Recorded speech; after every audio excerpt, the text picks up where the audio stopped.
Okay, now we have all of this part here finished and ready to go, but we haven't done the finish sanding or applied the finish to the very bottom here.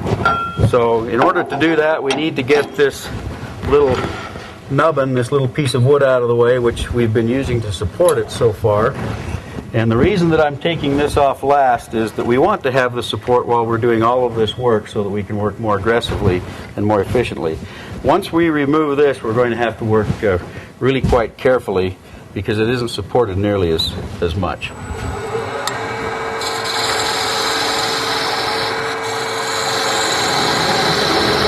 I'm just going to lightly take light cuts.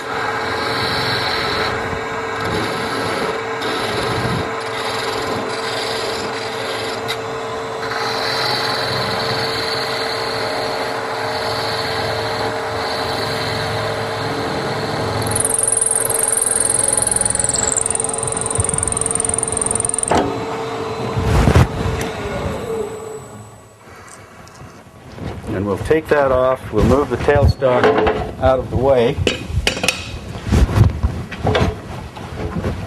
And now we can come in and turn off that last little bit. I'm going to support the piece with my left hand while I just lightly remove that last little bit of wood.